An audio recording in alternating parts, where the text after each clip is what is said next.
we're back. All right, so on day 6, yeah. So I realized that I think in order to keep moving along at a decent rate, I think I'm still gonna do practice problems.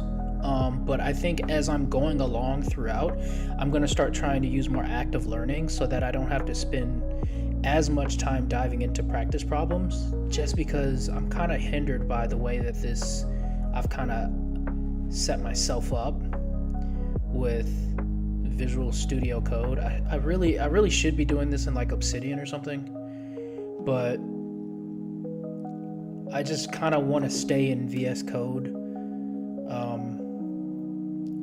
I just want to be in that environment and just never kind of lose track of that environment and just being comfortable navigating it, such and so forth, even if I'm not directly coding in it at the moment. So that's kind of my idea behind it. But anyway, the point is these problem sets can get kind of deep. Like, you can kind of spend a lot of time on these problem sets, and I kind of really just want to get the bigger aspects.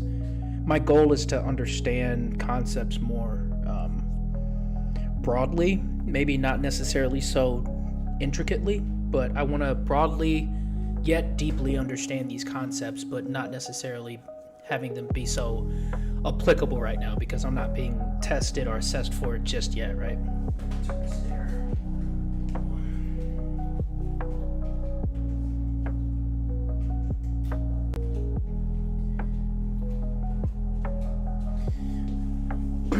So anyway, with that said, we are gonna get into chapter 2,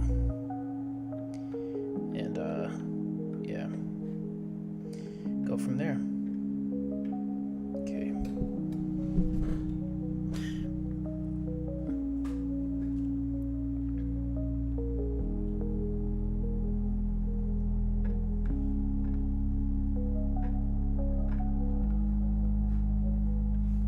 Okay. Set my timer.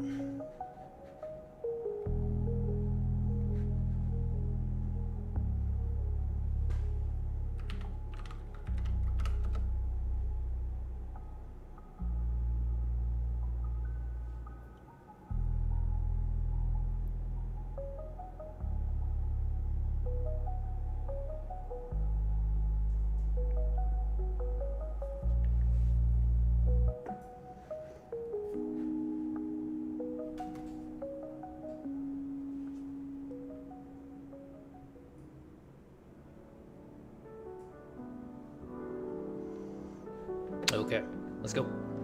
Alright, so you learned in chapter 1 that the process of building an investment portfolio usually begins with deciding how much money you allocate to broad classes of assets, such as safe money market securities or bank accounts, longer-term bonds, stocks, or even asset classes like real estate and precious metals. This process is called asset allocation. Within each class, the investor then selects specific assets for a more detailed menu. This is called security selection. Each broad asset class contains many specific security types, and the many variations on the theme can be overwhelming. Our goal in this chapter is to introduce you to the important features of broad classes of securities. Towards this end, we organize our tour of financial instruments according to asset class. Financial markets are traditionally segmented into money markets and capital markets. Okay.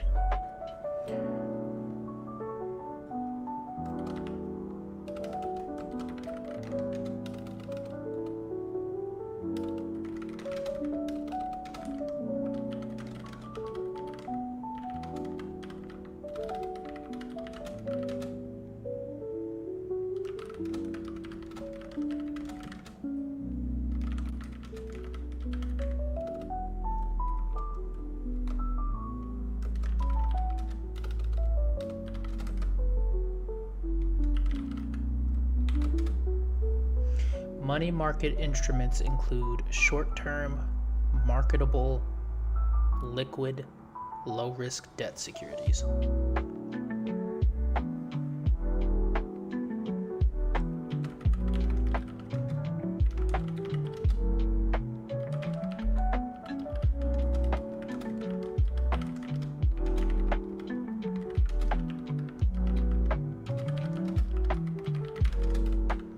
so very low risk. Money market instruments sometimes are called cash equivalents, or just cash for short. Capital markets, in contrast, include longer term and riskier securities.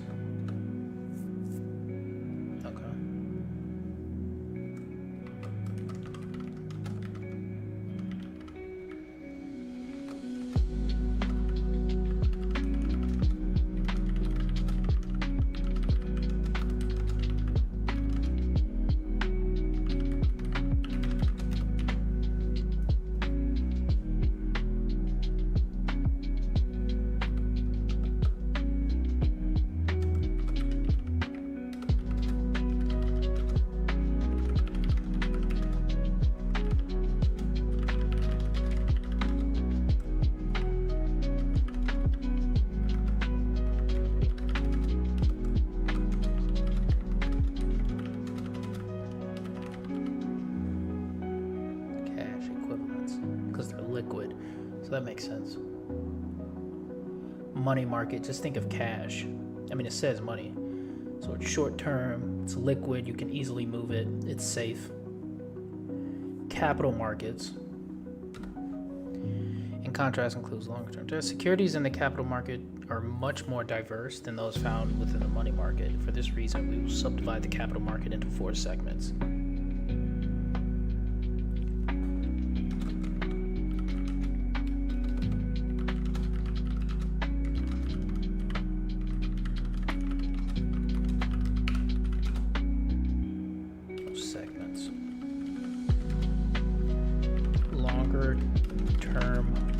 Bond markets, equity markets, and derivatives.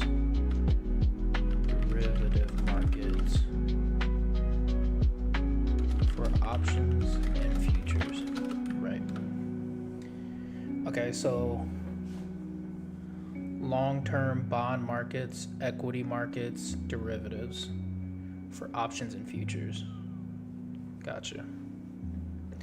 We first described money market instruments. We then moved to debt and equity securities. We explained the structure of various stock market indexes in this chapter because market benchmark portfolios play an important role in portfolio construction and evaluation. Finally, we surveyed the derivative security markets for options and futures contracts. Yeah, makes sense. Let's see how we did this. Okay, we did 3, we do 1, okay.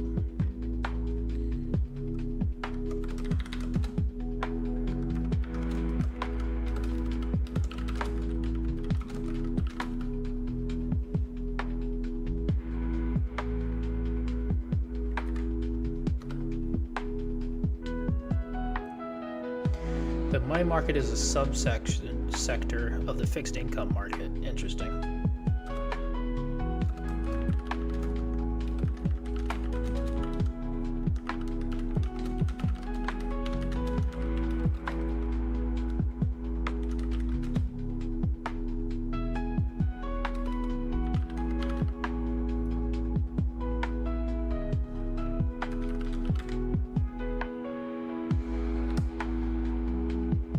It consists of very short-term debt securities that usually are highly marketable, able to win this outstanding volume in 2012. For some of the major instruments in this market, many of these securities trade in large denominations and so are out of reach of many individual investors.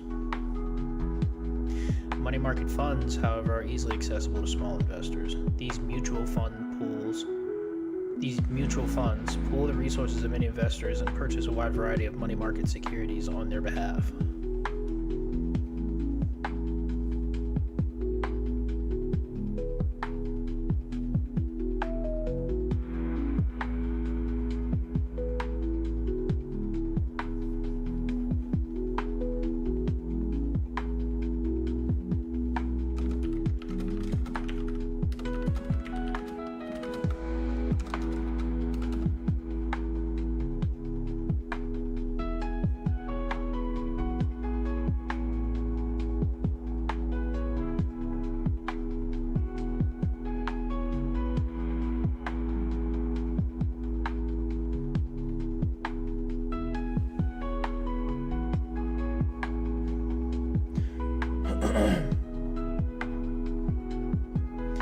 money market funds, however, are easily accessible. Okay. Treasury bills. US T-bills are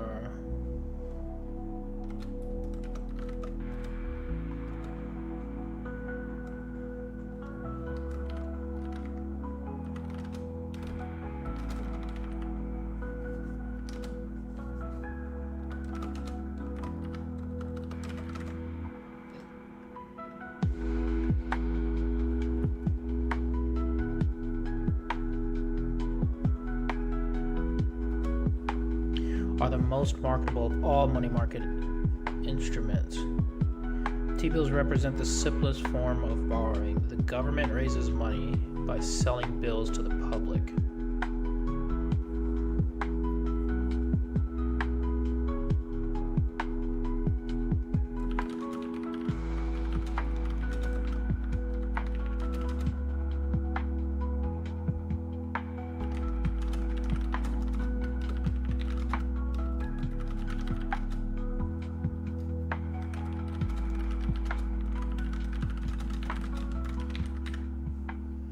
Investors buy the bills at a discount from the stated maturity value.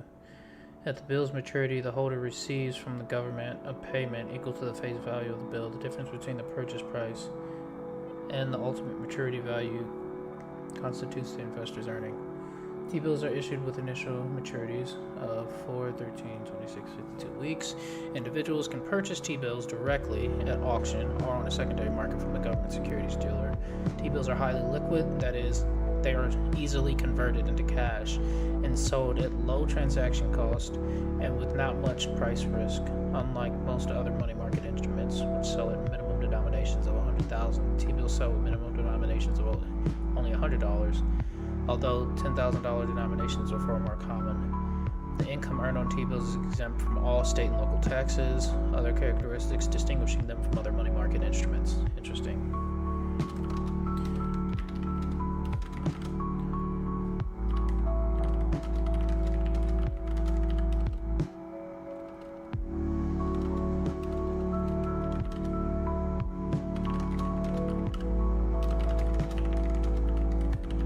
I was just talking to my boss today about taxes.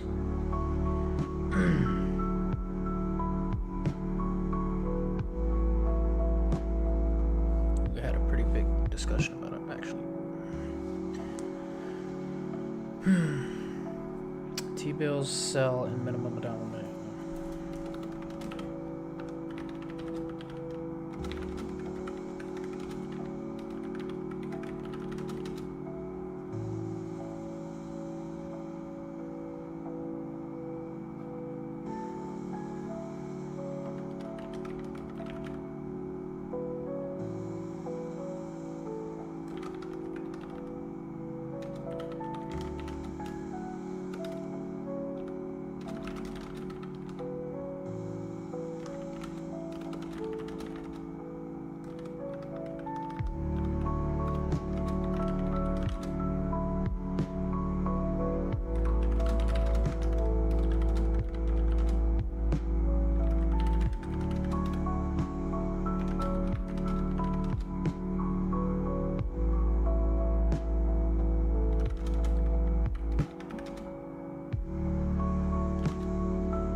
Partial listing of T-bill rates. Rather than providing prices of each bill, the financial press reports yields based on those prices. You will see yields corresponding to both bid and ask prices. The ask price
The bid yield is higher than the ask yield. This is because prices and yields are inversely related.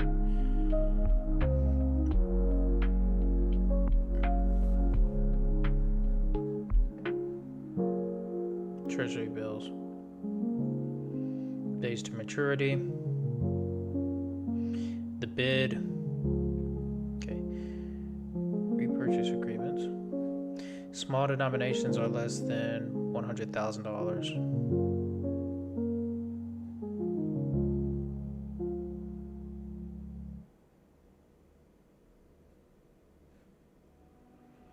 The first two yields in figure 2.1 are reported using the bank discount method.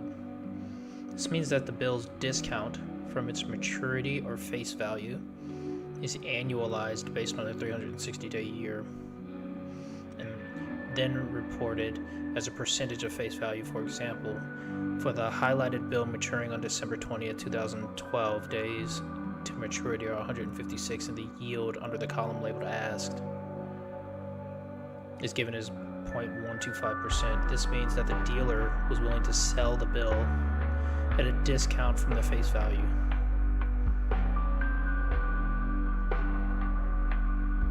This was the bid. This was the ask. The price that you would have to pay the T-bill from a securities dealer, which is the ask. This was the bid, which was 130. Change is 5, so that's the spread. And the ask yield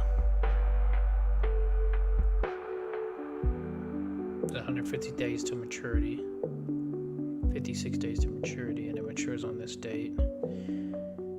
This means that the dealer was willing to sell the bill at a discount from the face value of point. So 150 divided by 360. 6, so the bill's worth 10,000 face value. Could be purchased for 10,000.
Time deposits.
commercial paper is a type of short-term unsecured debt instrument issued by large creditworthy corporations to meet immediate funding needs.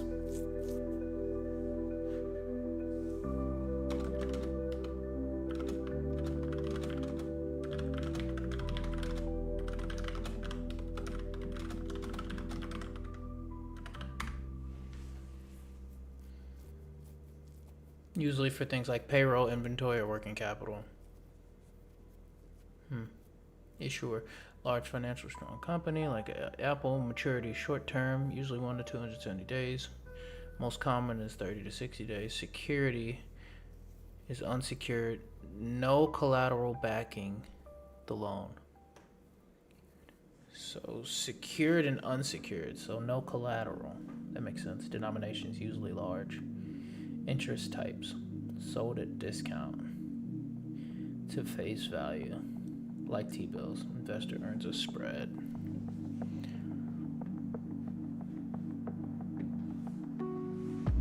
Fairly safe asset because the firm's conditions presumably can be monitored and predicted over the term as short as 1 month.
Starts as an order to a bank by a bank's customer to pay a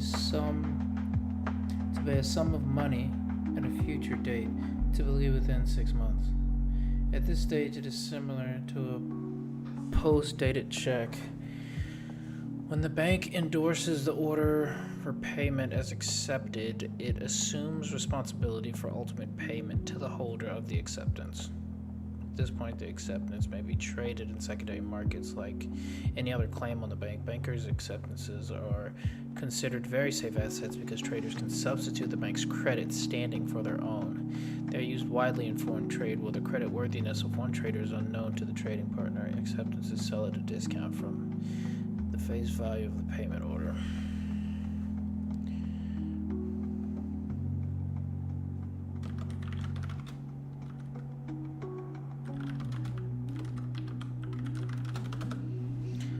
That one broken down for sure. Bankers' acceptances, BA, is a short term.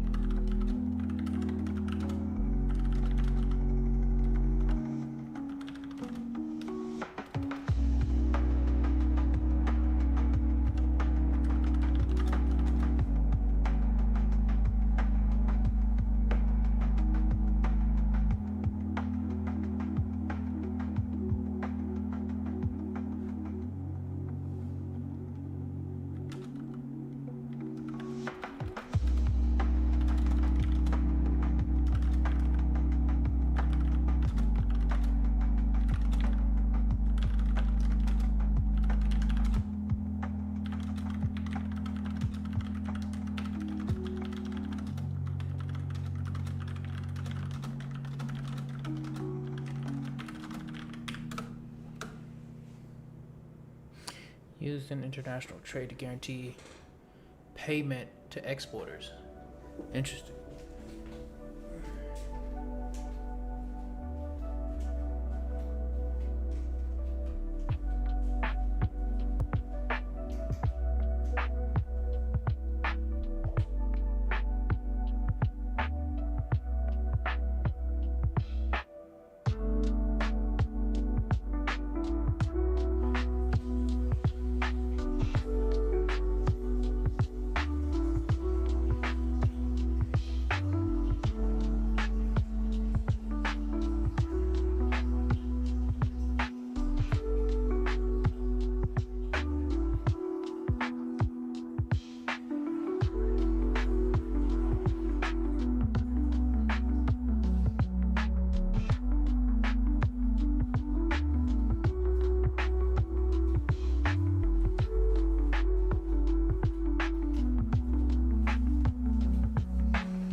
Dang, repos and repurchase agreements are kind of. I don't even get this. I don't even understand what that means. I mean, I get what it means, but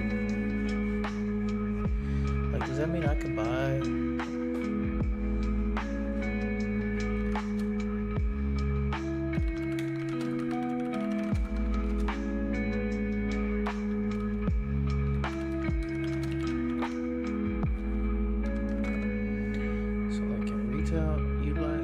While repurchase agreements are primarily used by financial institutions or short-term funding, real investors can indirectly participate in the money market through money market funds that utilize repos for investing surplus funds. Those are primary. Repos are a form of short-term borrowing when the dealer sells securities to an investor with an agreement to repurchase them initially. So it's a type of retail investors typically don't directly participate in research transactions due to the large scale of institutional nature of the market. Right. Money market funds, which are a common investment option for retail investors, usually repos to invest in their surplus cash. Okay, so money market funds. Examples. Vanguard's Treasury Market Fund.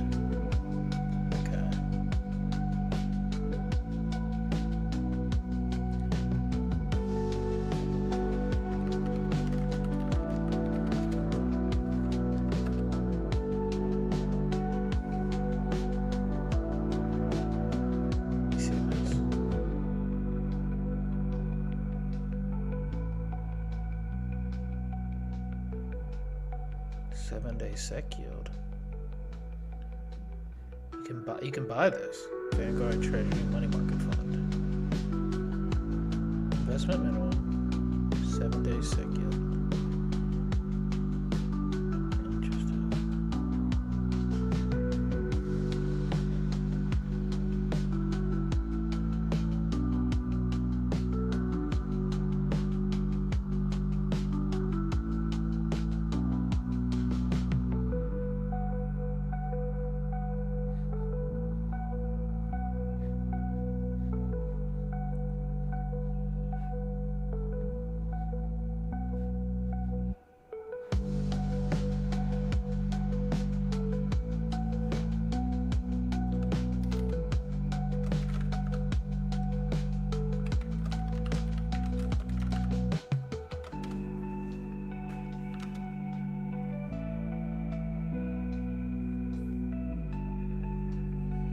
Just as most maintain deposits at banks, banks maintain deposits of their own at a Federal Reserve.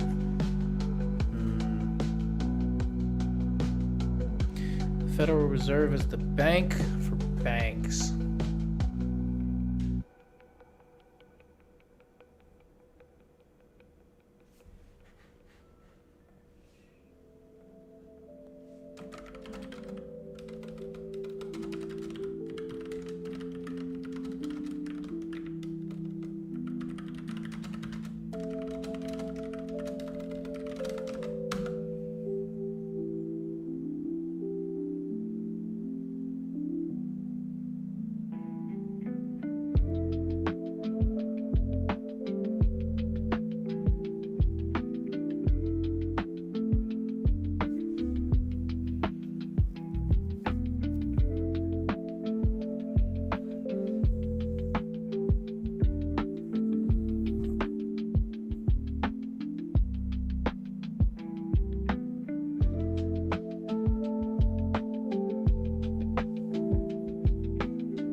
This is important.